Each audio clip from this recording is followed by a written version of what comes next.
reason? Is it officer safety? I have no guns. Get out. Because I said so. Get out. There's no because I said so. Yeah, the Supreme Court says you have to if I ask you to. Get out of this car right now. Encounter begins as one of the most common interactions in American policing, a traffic stop for speeding. On paper, this is among the lowest risk, most routine enforcement actions an officer can perform. The legal justification is clear, narrow, and limited. Speeding provides lawful grounds for a stop, documentation checks, and citation. Nothing more. What follows in this case is not an extension of that authority, but a departure from it. From the earliest moments, the officer asserts control not through explanation, but through command. The interaction is framed immediately as a compliance test rather than a cooperative exchange. The officer's instructions are sharp, absolute, and delivered without contextual grounding. This is significant because policing authority, while broad, is not unlimited. Its legitimacy depends on proportionality and clarity. Here, neither is present. The officer demands physical movement from the driver while providing no meaningful justification beyond generalized safety language. This invocation of officer safety functions less as a factual concern and more as an unchallengeable override. In law enforcement culture, officer safety is often treated as a trump card, capable of dissolving constitutional limits when invoked. Yet legally, officer safety does not eliminate the requirement for reasonableness. It must be tied to observable, articulable facts. Those facts are absent. The driver repeatedly communicates the presence of a sleeping child in the vehicle. This detail should immediately recalibrate the encounter. Children are not peripheral factors in police encounters. They are central. Their presence imposes a heightened duty of care. Yet the officer's behavior does not slow, it accelerates. The child's existence becomes background noise rather than a controlling consideration. This disregard reveals a deeper issue: tunnel vision. Once the officer commits to a narrative of non-compliance, all incoming information is filtered through that assumption. The driver's statements are not evaluated, they are dismissed. The possibility that compliance might be complicated by circumstance, physical limitation, fear, concern for a child is not explored. Instead, commands stack rapidly. This is a critical escalation technique. Instructions are delivered faster than they can reasonably be executed, creating a manufactured failure. When the driver does not comply instantly with one directive, the officer escalates rather than clarifies. This creates the illusion of resistance without the substance. The selected hook moment captures the precise point where this manufactured non-compliance is converted into justification for force. The officer physically seizes the driver while simultaneously reinforcing verbal authority. This sequencing matters. It demonstrates that force was not reactive, it was anticipatory. The officer was not responding to violence, he was enforcing obedience. At this point, the fourth Amendment framework becomes central. The Constitution does not prohibit police from using force, but it strictly limits when and how that force may be applied. Under Graham v. Connor, force must be objectively reasonable based on the severity of the crime, the threat posed, and the likelihood of flight. None of these factors support escalation here. Speeding, even at a high rate, is not a violent offense. The driver remains seated, verbally responsive, and repeatedly references his child. There is no attempt to flee, there is no visible weapon. The objective threat level remains low, yet the officer escalates as though facing imminent danger. What the body cam reveals next is not chaos, but persistence. Force continues even as the driver is audibly distressed and physically constrained. The officer does not pause to reassess. This absence of reassessment is one of the most troubling elements of the encounter. Use of force policy is not meant to be linear, it is meant to be dynamic. Officers are expected to continuously evaluate whether force remains necessary. Here, that evaluation never visibly occurs. The officer's tone remains controlled, but control does not equal correctness. In fact, calm escalation can be more dangerous than emotional outbursts because it signals internal justification. The officer appears certain that his actions are warranted, which eliminates the possibility of self-correction. Another critical failure emerges when bystanders are allowed to physically restrain the driver. Civilian involvement in police use of force is one of the most tightly restricted areas of law enforcement practice. It is typically reserved for immediate, life-threatening situations. No such threat is visible here. Allowing civilians to assist in restraining a non-violent, already controlled individual introduces additional risk and liability. This moment exposes how authority can blur boundaries. Once an officer commits to force, safeguards collapse. The rules that normally constrain action are loosened. The system implicitly permits escalation to sustain itself. As the driver is restrained, the presence of the child becomes even more alarming. The child remains inside the vehicle while the parent is forcibly subdued nearby. This scenario presents clear risks: emotional trauma, physical danger, abandonment concerns, yet the officer's conduct does not reflect urgency to secure the child's welfare. Instead, enforcement continues uninterrupted. The encounter illustrates how institutional priorities often outweigh human considerations. The officer appears more concerned with asserting dominance and completing the arrest than with mitigating harm. This is not necessarily a reflection of individual malice, but of training and culture that reward control over discretion. The legal implications compound rapidly. Once force is used, additional charges are often added retroactively to justify the arrest. This case follows that pattern. Allegations of resisting arrest and disorderly conduct emerge, despite the fact that any resistance occurred after force was initiated. This sequence is crucial. Resistance that arises in response to unlawful force cannot legally justify that force. The body cam captures the driver's repeated attempts to communicate physical distress. These are not treated as medical concerns, they are treated as inconveniences. This dismissal reflects a broader systemic issue. Once someone is labeled non-compliant, their suffering becomes suspect. As the encounter progresses, the officer's language and demeanor suggest a shift from enforcement to humiliation. Mocking behavior and taunting remarks indicate a loss of professional restraint. This shift matters because it reveals intent, not necessarily to harm, but to dominate. When enforcement becomes performative, legitimacy erodes. The aftermath further underscores the imbalance of power. The driver is injured, restrained, and separated from his child. Decisions about the child's custody are made rapidly, with little sensitivity. The officer controls communication, movement, and outcome. The driver's role is entirely passive. From an institutional perspective, this encounter exemplifies how minor infractions can escalate into life-altering events when discretion fails. It demonstrates how authority, once unmoored from proportionality, can inflict harm far beyond its legal mandate. The body cam does not merely document misconduct, it documents a process where assumptions harden into actions, actions justify themselves, and accountability is deferred to a later stage, often too late to prevent harm. By the end of this phase, the encounter has already caused irreversible damage. Physical injury has occurred, emotional trauma has been inflicted, a child has been exposed to violence. The legal consequences are now inevitable, not because of the initial speeding violation, but because of the choices made by those entrusted with authority. This is where part 1 ends, not with resolution, but with entrenchment. The system has locked into motion and the consequences are only beginning to unfold. By the time the encounter moves into its second phase, the original purpose of the traffic stop has completely dissolved. What remains is no longer enforcement of a traffic violation, but preservation of authority. This transition is subtle, but unmistakable. The officer's behavior no longer reflects investigation or public safety. It reflects consolidation. Control must now be maintained, justified, and defended. Once the driver is physically restrained, the encounter enters a legally sensitive zone. Force has already been applied, meaning every subsequent action must now withstand heightened scrutiny. In theory, this is where caution should increase. In practice, the opposite often occurs. Escalation creates momentum, and momentum discourages restraint. The officer does not pause to reassess whether the force remains necessary. Instead, the restraint becomes the baseline condition of the interaction. The body cam footage reveals how quickly normalization sets in. The officer's posture relaxes slightly, his voice steadies, commands become procedural rather than urgent.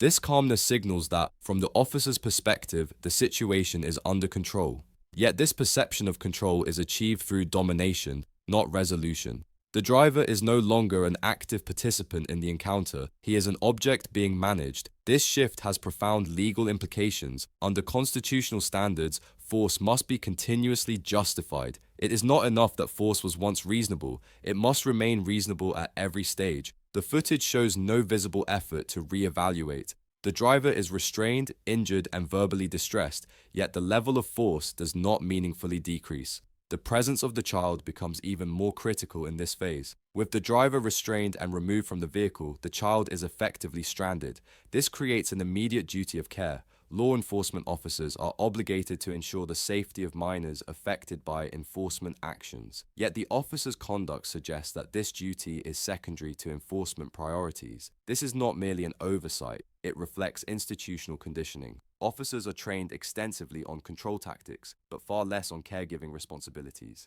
When enforcement and caregiving collide, enforcement usually wins. The footage illustrates this imbalance vividly. As the situation stabilizes physically, the narrative begins to form. The officer's actions and language suggest that justification is now a priority. This is where institutional self-protection begins. The officer appears aware that the encounter has crossed a threshold and that his actions may later be reviewed.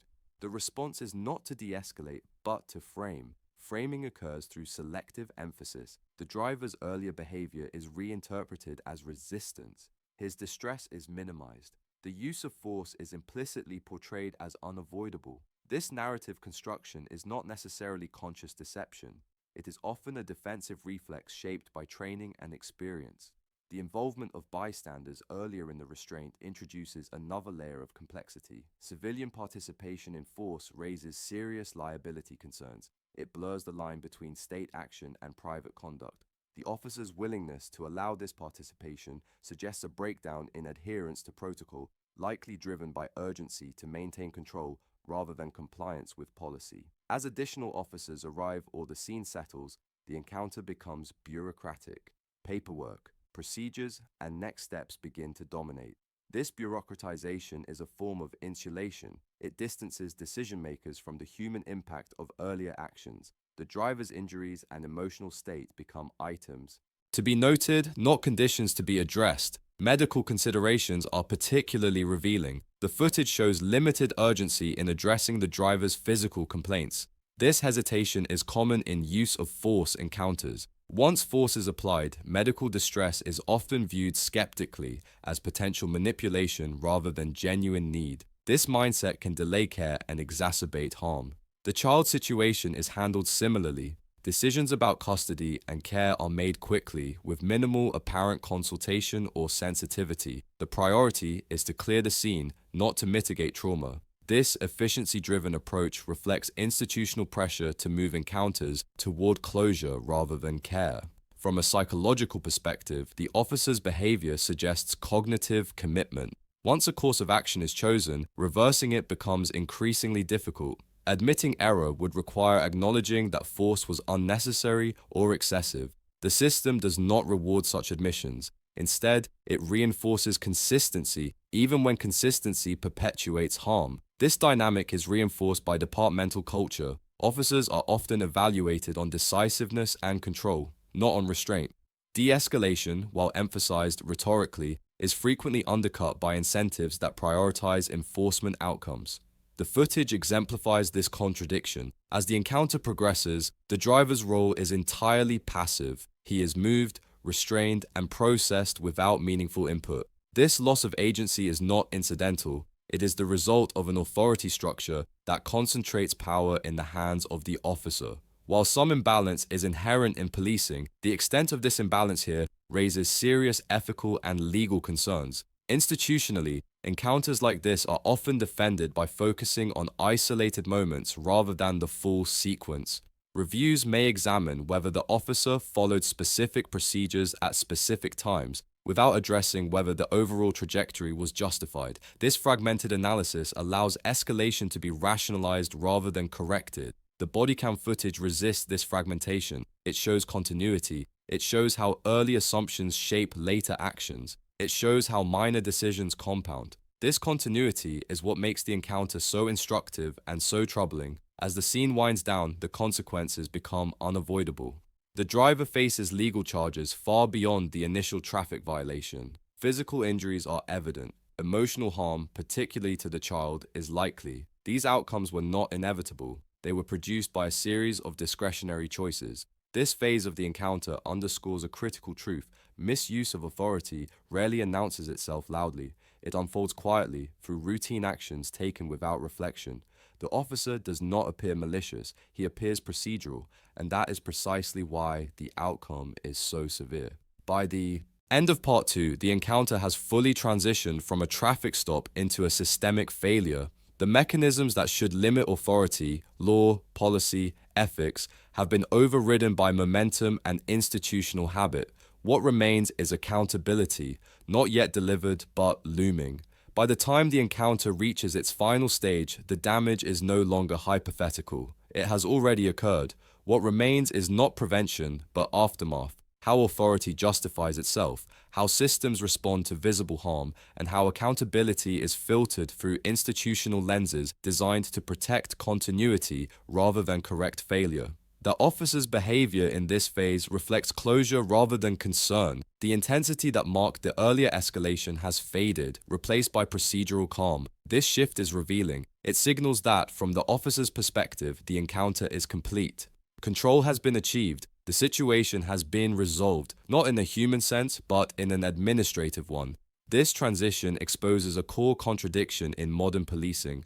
Officers are trained to view control as synonymous with safety. Once control is established, the situation is considered safe, regardless of the physical or emotional cost imposed. The footage demonstrates how this mindset allows harm to be absorbed into routine. Injury becomes incidental, trauma becomes invisible. The driver, now restrained and sidelined, is treated less as an individual and more as a case file in progress. His physical condition is acknowledged only insofar as it affects processing. Emotional distress is irrelevant. The presence of the child, arguably the most vulnerable party, remains secondary. Decisions about the child's welfare are made quickly, with efficiency prioritized over sensitivity. This efficiency-driven approach is not accidental. It is reinforced by institutional pressures. Officers are expected to clear scenes, complete reports, and move on. Lingering creates risk, not just operationally, but reputationally. The longer an encounter remains open, the more opportunities arise for scrutiny. As a result, the system incentivizes closure over care. The legal narrative solidifies during this phase. Charges are articulated in ways that retroactively justify earlier actions. Resistance is emphasized. Compliance is minimized. Context is flattened. This narrative construction is critical because it shapes every subsequent review, internal investigations, prosecutorial decisions, civil litigation. What is notably absent is any indication of self-reflection. The officer does not appear to reconsider earlier choices. There is no visible acknowledgement that alternative approaches might have led to a different outcome.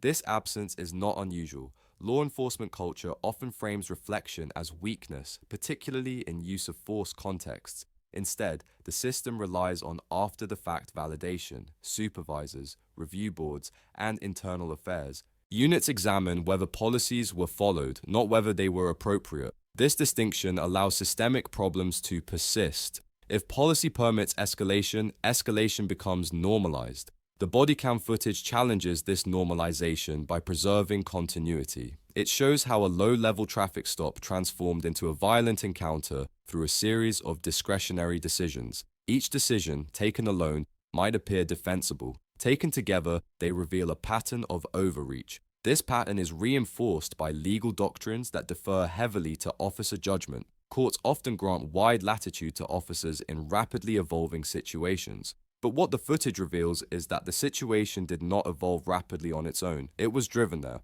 The child's experience is perhaps the most damning aspect of the encounter. Though largely silent in the footage, the child's presence amplifies the ethical stakes. Exposure to violence involving a parent can have lasting psychological effects. Yet the system provides no mechanism to account for this harm in real time. It is externalized, treated as unfortunate but unavoidable.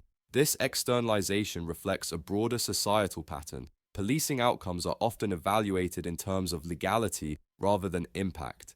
If an action is deemed lawful, its human cost is rarely addressed. The footage forces viewers to confront the gap between what is legal and what is just. As the encounter concludes, the officer moves on. This is not callousness, it is design. The system does not require officers to dwell on the consequences of their actions. It requires them to function. In doing so, it distances them from the people they affect. Accountability, if it arrives, will be delayed. It will take the form of investigations, lawsuits, settlements.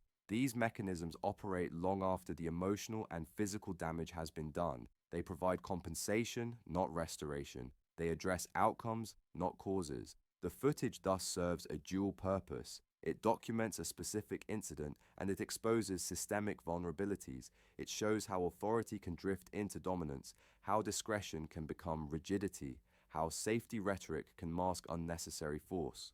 Importantly, this is not a story of a single bad decision. It is a story of compounded choices. Each step narrowed the possibility of de-escalation. Each command reduced flexibility. Each escalation justified the next. This compounding effect is central to understanding misuse of authority. The officer's calm demeanor throughout the encounter complicates simplistic narratives. This was not an emotional outburst. It was controlled, deliberate, and procedural. That makes it more difficult to dismiss and more important to analyze. Misconduct does not always look chaotic. Often it looks routine. The body cam footage resists easy conclusions. It does not offer villains or heroes. It offers a system functioning as designed and producing harm as a result. This is what makes it so valuable as a documentary artifact. In the end, the encounter raises fundamental questions about the balance between authority and accountability, about whether current frameworks adequately protect citizens, about whether training emphasizes restraint as much as control, about whether systems are willing to examine themselves honestly. The footage does not answer these questions. It simply makes them impossible to ignore. And until they are answered, not rhetorically but structurally, encounters like this will continue to unfold quietly, routinely, and with lasting consequences.